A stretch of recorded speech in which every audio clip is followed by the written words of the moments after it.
Just a quick update before we dive in. Do you want to build your confidence and grow a business that truly supports you and not just the families you serve?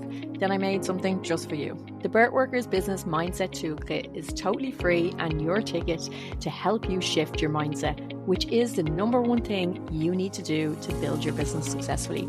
You can grab it now at the link in the show notes, and I hope it gives you the little boost you didn't even know you needed. Right, let's dive in. So hello and welcome back to this episode of the Pregnancy and Postnatal Entrepreneurs Collective podcast. I'm your host, Niamh Cassidy, and I'm here today with Brónagh Davidson. And Brónagh has an amazing project called My Pregnancy Journal, and it's an Irish brand, and she's going to tell us all about what has brought us here and the product and how our business has evolved over time. So welcome, Brónagh. Thanks for joining us.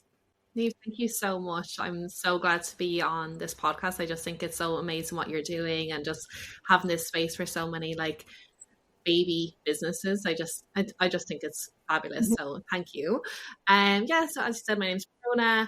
I launched actually just this year a new business. So My Pregnancy Journal, as you said, and this was off the back of my own experience. I have two little girls. I have Brónagh, who's 3, and I have Saoirse, who's asleep upstairs. I actually when I drop Brónagh to school, I bring her home. She has her little milk and her nap, and then I run down to do as much business stuff as I can. So it's all about time management in this house. But when I was pregnant with Brónagh, my friend gifted me a pregnancy journal, which I absolutely loved. And then when I got pregnant with Saoirse, I wasn't as lucky to be gifted a journal the second time around. I thought it'd be so easy to find one.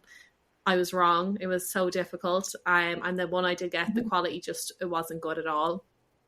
When Saoirse was 2 months old, so I remember just thinking like, I'm not going through that hassle again. So just for myself, I was going to design and create a pregnancy journal for my own future pregnancies. And then I thought, you know what?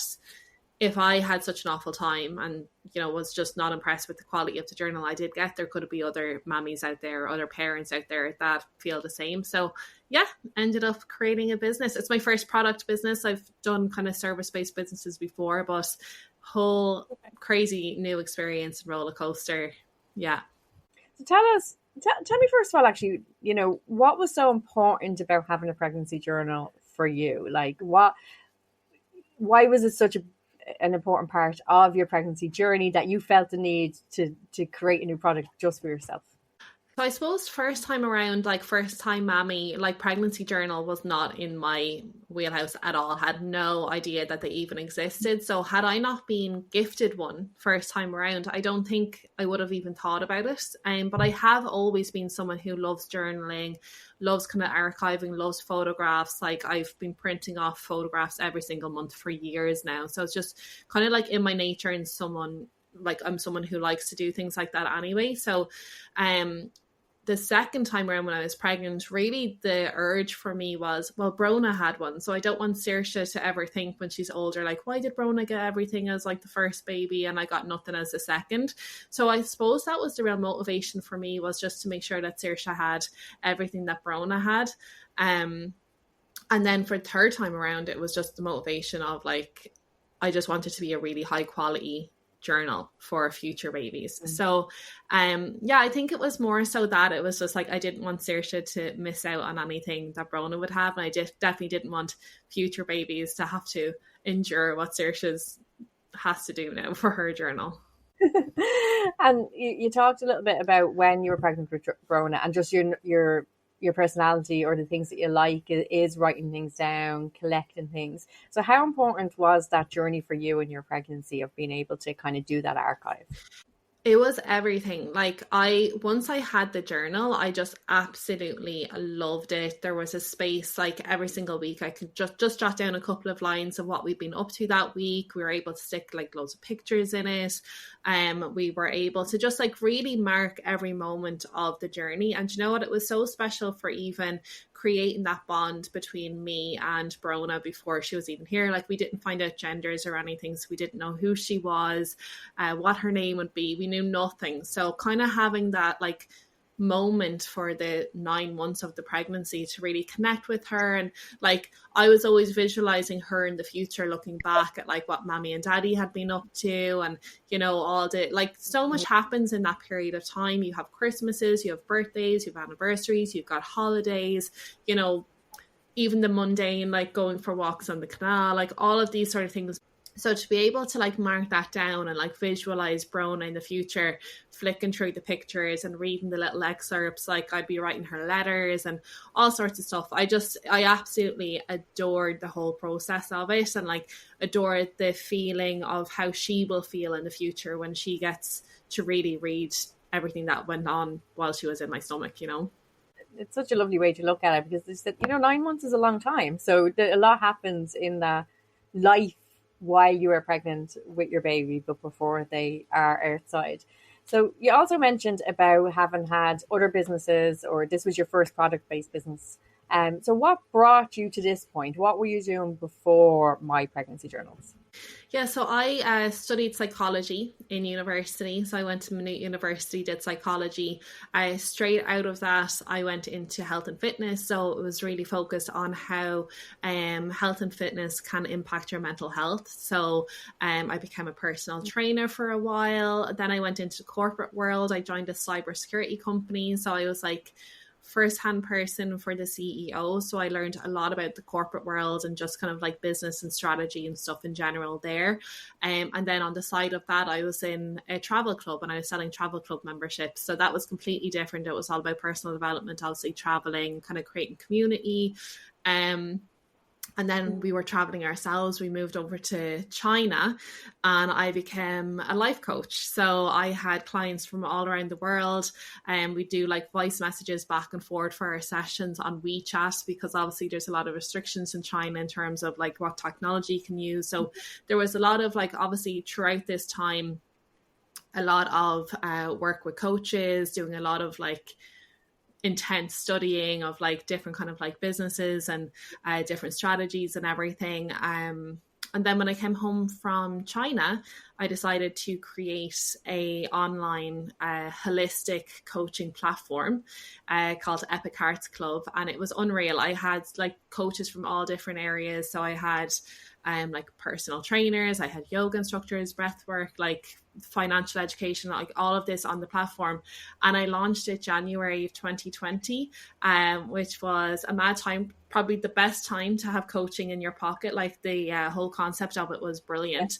But I just felt like there was so much saturation of everything online that I actually pulled it back because obviously COVID happened and all you could see online was free masterclass, free Zoom, free, like it was a mental time. So I actually felt like I didn't want to contribute to that. So I pulled it back. I took a little bit of a break then at that stage. And really the pregnancy journal is me really reigniting that within myself and coming back out. So lots of different avenues of business and all service based. Very good. I mean, and there is a big difference then between going from service-based business to a product-based business. And as well, you mentioned taking some time out then. So from when you scaled back the platform to, I suppose, the birth of the girls, was that in around the same time, or what's the timelines in that? Yeah, so obviously 2020 is when everything happened. We had just moved home in the January. I'd launched the platform. I kind of bankrolled it and like gently marketed it for the whole of 2020, and then made the decision beginning of 2021 that, like, you know what, it's not something that I'm in alignment anymore. The world had changed, I had changed, everything had happened. So I was like, you know what, I'm just going to pause this now.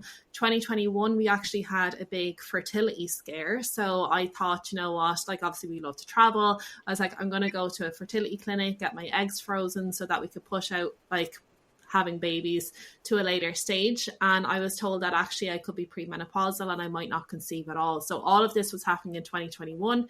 Thankfully, we did end up conceiving straight away. So that happened the end of 2021. Brónagh was born in 2022. Everything was just about like Brónagh. We purchased a house abroad, so all about renovations and all that sort of stuff, and just like really focusing on trying to conceive again, which thankfully we did. So when Brónagh was 12 months old, we conceived again. And then Saoirse was born in 2024. So it was all, everything was condensed really quickly in the space of like 3 years, really, when like out of nowhere I went from potentially having no babies to having 2 babies. And then the journal, 2 months later, the journal idea came to me. That's amazing. And that sounds like it was some sort of massive shift in timing, aligning, and just kind of different things happening. And I only answer this to as much as your comfort. But so that point where you scaled back, and then you got this health news that possibly you were premenopausal, that possibly you would have trouble conceiving.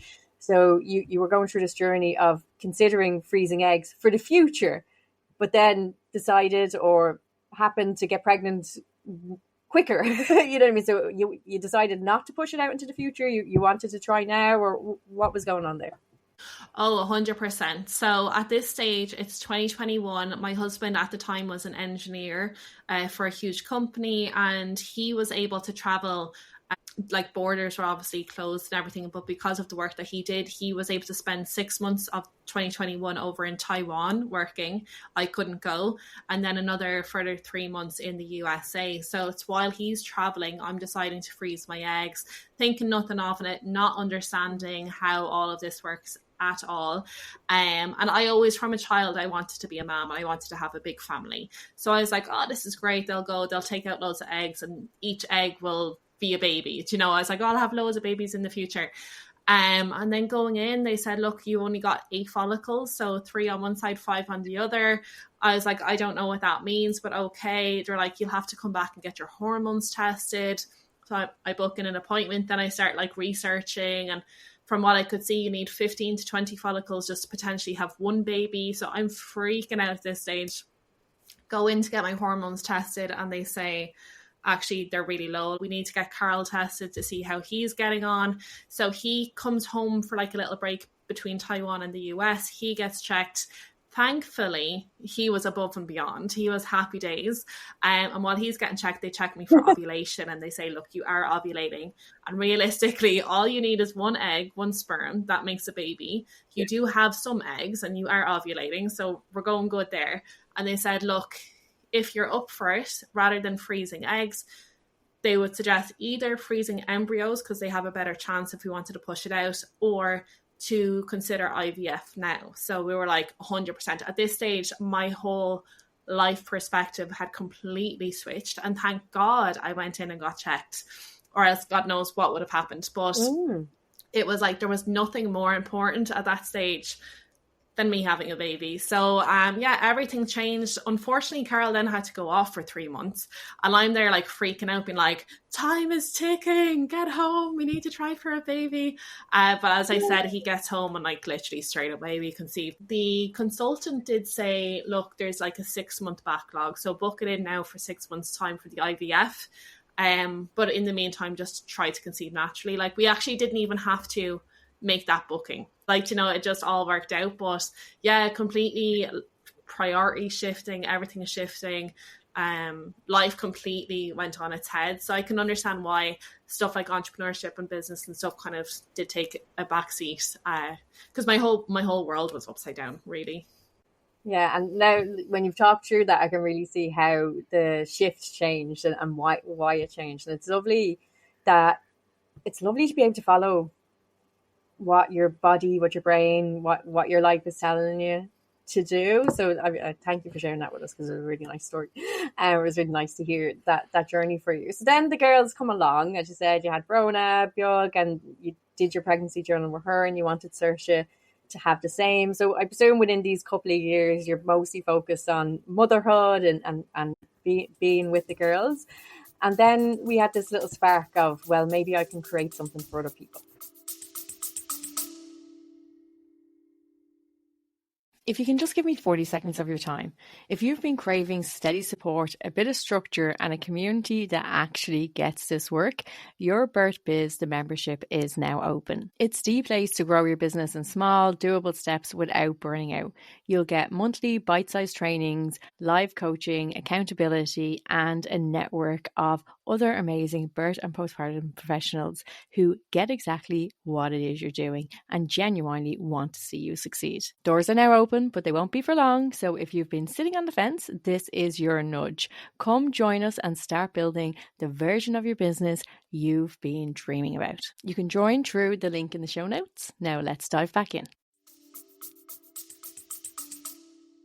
Yeah, I have always been so inspired by businesses that were created with a personal need in mind. I have thought about this so much for years because I always kind of felt like I was nearly forcing businesses and stuff, and like, not that I didn't enjoy them, but it was never really kind of like that, like, oh, this is a me thing, and I was like, I'm never going to have that. Like, I don't know what that could be for me. And then when I had the idea for the journal, again, for myself, 100% for myself, like, I was like, I'm going to have it exactly the way I wish that both of their journals were. I'll take the best bits of both, but also everything that I disliked about them, I'll make sure that this one is just 100% perfect. And I still pray that I get pregnant so I can use my own journal, because it is really for me at the end of the day.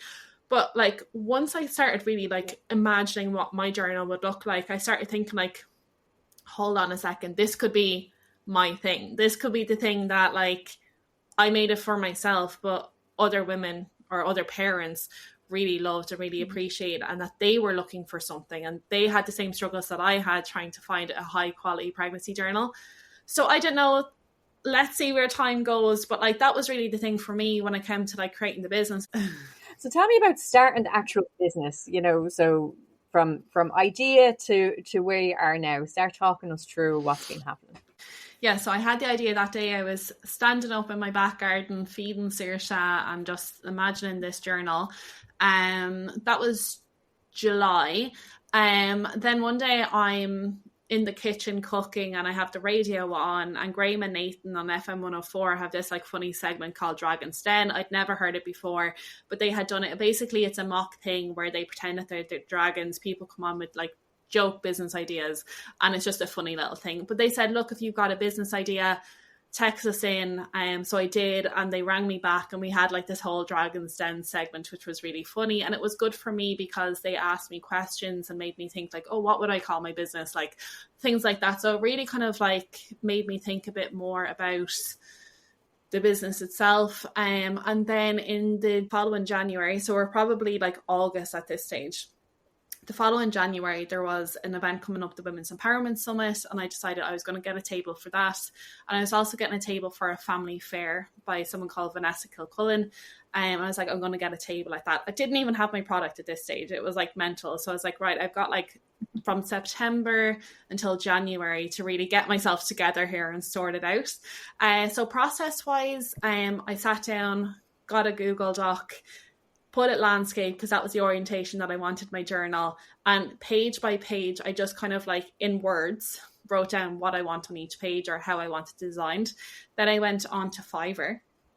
I got a graphic artist and designer and engaged with them, and it was a lot of back and forth, like a lot. It was draining at times, trying to get the design exactly how I wanted. Then it's going over to a different designer for the cover. I'm just kind of trying to get like a soft copy of what my journal would be. And then the next hurdle or a roller coaster was how I was going to print the journal. So some people I said Amazon. I was like, oh, this could be good. It could be like print by order, all that sort of stuff. It wasn't for me at all, but I spent a lot of time trying to figure that out because Amazon is actually quite limited. It's good for like novels, I suppose, or books like that, but when it comes to journals where you want it to be a hardback and landscape, you can't do that on Amazon to begin with, never mind extra features that you might want and everything. So there was a lot of back and forth with samples, like getting samples of the journal from like different suppliers and different printers. I started off actually going to a UK company and got a couple of samples off them, and I just loved them. And then that was my journal. So I literally got that UK sample, I think it was like the 11th of January or something. And in the meantime, I was building my website, and I really needed product photos to put up onto the website so that I could like finish off the website in time for these events to happen. And I think I had my photographer booked for like the 12th of January or something, and the final sample arrived on the 11th. Like, it was so tight and so close. I was able to finish off my website, and there I was out into the world, ready for my event. So it was a manic, crazy time trying to just do everything at once while having 2 small kiddies as well, don't forget. So mad. Yeah, and from a business perspective, I suppose, because I'm in services and products isn't something that I have a huge understanding of. But my guess is when you're developing products like that there's an amount of money that you need to put up front to get them printed. Like, were you getting lots of copies printed to bring to these fairs to sell at the fairs? Like, so how did you manage kind of the financial end of getting set up? Yeah, you really are. You're bankrolling it so much at the start, and like that can be scary because there's a risk there. It's like, what if these don't sell, or like what's going to happen? And even just for the samples, you have to pay for them as well. So you're paying for delivery and you're paying for everything. And if you're doing like multiple different samples from different places, there's a cost to that. And then I started off just getting like 50 journals from like my first kind of stock take, and then it's the cost of like booking the exhibition stands and booking everything, you know, they all come at a cost. So you're really like, you're putting so much up front in the hopes that you might sell a few, and all of these additional costs like the exhibition stands, etc., they all eat into your margin as well. So even when you are selling your journal or your product, like how much you're actually making of them might not be great at the beginning, you know, and you're doing it a lot with the hopes that like it will take off, and like once a number of people have your product, whether it's my journal or something else, that like it might get word of mouth, or they might consider getting it for someone else. Like my product, like you learn so much as you go, but my product is actually more of a gift product. And it's something that like you think of someone else that you know, like your sister or your brother that's expecting, or your loved one, your friend, a baby shower, whatever it is. So it's really trying to like learn all of that and get it out there so that people will start buying them, and then hopefully the margin piece won't be as much of an issue at that point. But it's a lot of risk at the start, and financially it's a lot of money, and it's very different to having a service-based business where, you know, obviously there's purchases up front, but in terms of depending on what the service is, you can nearly do it for free. It's more of a time investment than anything. Absolutely. For most services, as I said, unless you need lots of equipment, it's mainly the upfront is the time, the energy that you're putting into it, or your tech, you know, your emails and your website, that type of thing. But when you said the way you describe it is bankrolling your product, you know what I mean? You have to pay for them all first before somebody else pays you to get them done. And I'm struck by a couple of things. I'm struck by your energy around it and how lovely that is, and also your positivity and your you know, you talk about risk taking, but you don't seem overly scared by it, which is for me, it's a good thing. Where do you think that came from? That real trust in yourself, maybe? Where did that? I'd say a lot of it is probably a lot of the work that I've done up until this point. So it might seem that I was all over the place. I was selling travel memberships, I was a coach, I was in cybersecurity, I was a personal trainer, I studied psychology. Like all of these things all like add up, you know. Everything seems random until it's not, and you're able to be like, that's why I did that thing. Like when I was in the cybersecurity company, they wanted me to be the face of this cyber online show that they wanted to do. I hated the camera, I hate pictures, I hate videos.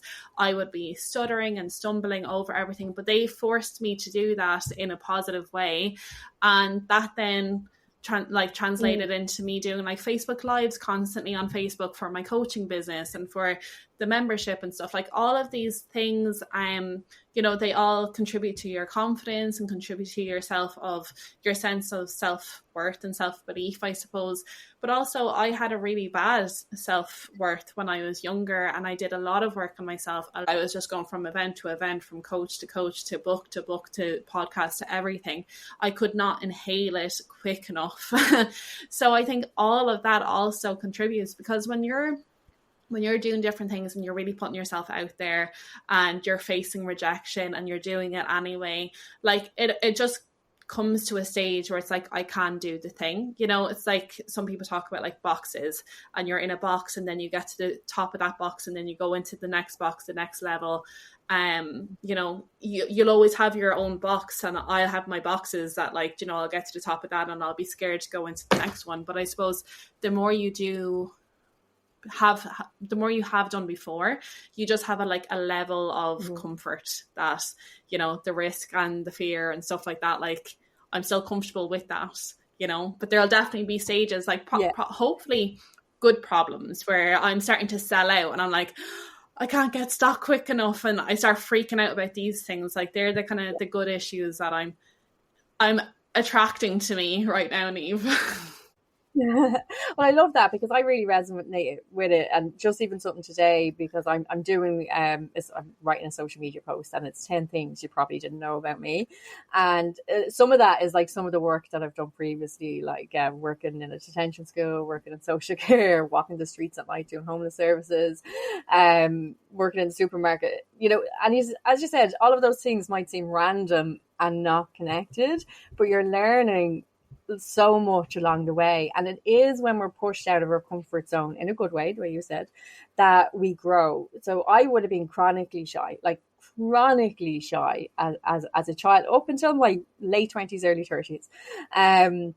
So when people hear that there was times in my life where I spent an entire day in work and did not open my mouth once, to kind of doing podcasts and interviews and like that, going on video, like that's totally not what would have been the natural me, I suppose. But we sometimes we forget that we can learn, and that we can develop, and that we can change, and that we can bring ourselves into these different levels, as you say.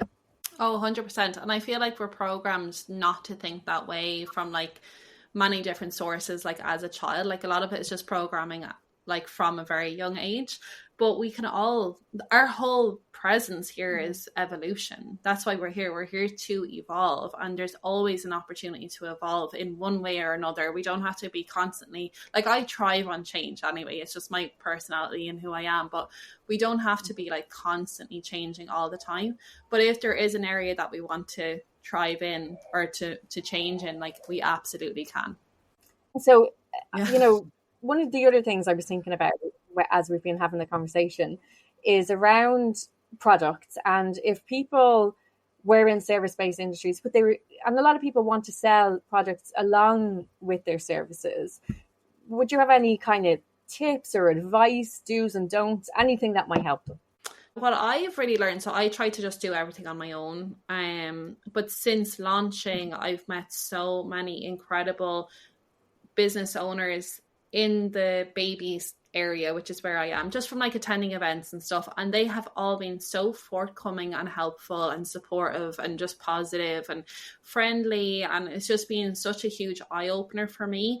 So if I could have tips and tricks for anyone who's already has a service and they want to expand, like, go into the network that you already have and try to like increase your network even more, because there's going to be so many people that do have tips and tricks that might have already run through a lot of the hurdles that you're in. So obviously I can only speak to printing books and printing journals, but like, if you were a lactation consultant and you wanted to design like a wrap or something for your baby, there's 100% going to be people that have already gone to manufacturers and different like companies and could say, definitely do work with this business, don't work with that business, or like try, you know, move into, you know, another country in terms of your manufacturing. You know, there's going to be other people that have gone in the area that you're in that can give you like really top tips to like speed up your whole process.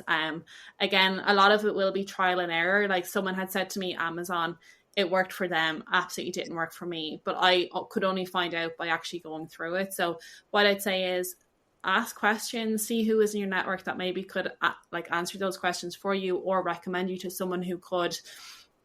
And also just like, don't be afraid to start, you know, like reach out to the manufacturers or whoever it is that's relevant for you, and just kind of like get the ball rolling, because it's only from like starting and seeking and trying to figure it out that you'll actually get what will work for you. Because what works for some person might not work for you, but it's worth you trying and exhausting all avenues just to figure it out for yourself. And just don't be afraid to start, and don't be afraid to reach out. I think it's just so important that we have a network and a community around us. And as I said, most people are so supportive and so helpful, and like just have such an abundant personality and like mindset on things that, you know, you're not alone. You can do it, and it is possible, but you just have to take that first step.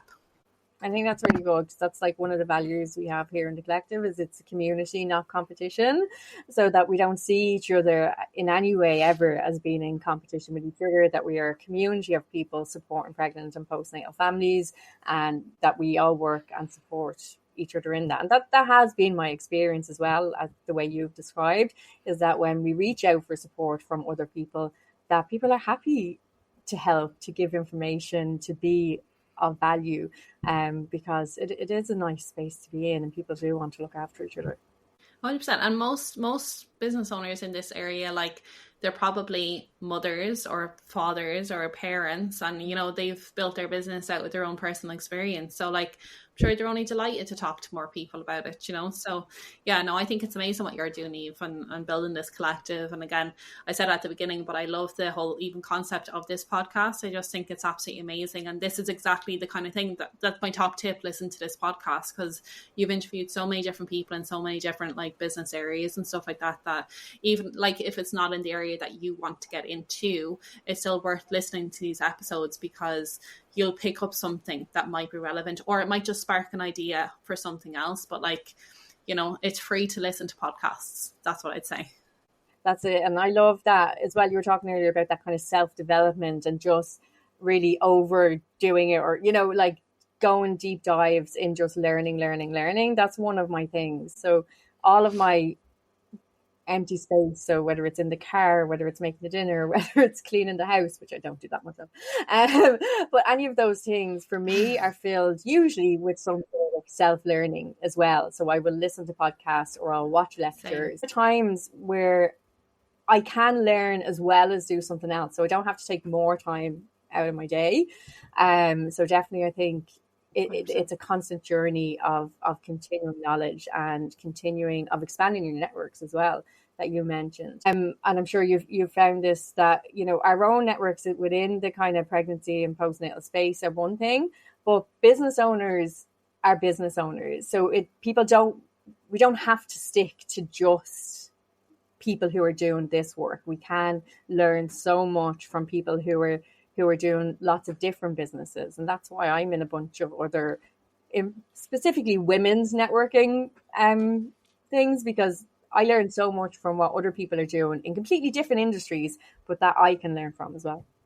Yeah, and that can sometimes give you an edge as well, because like you could pick up something on like creating systems in your business or hiring and firing. Like there's just so many different things, and you are taking inspiration from like so many different businesses as well. I think that's brilliant. So Brónagh, if there was any last piece of parting advice that you would like to give, or a mindset tip or anything at all, what would that be? And then also tell us about where we can find out more about you and My Pregnancy Journey.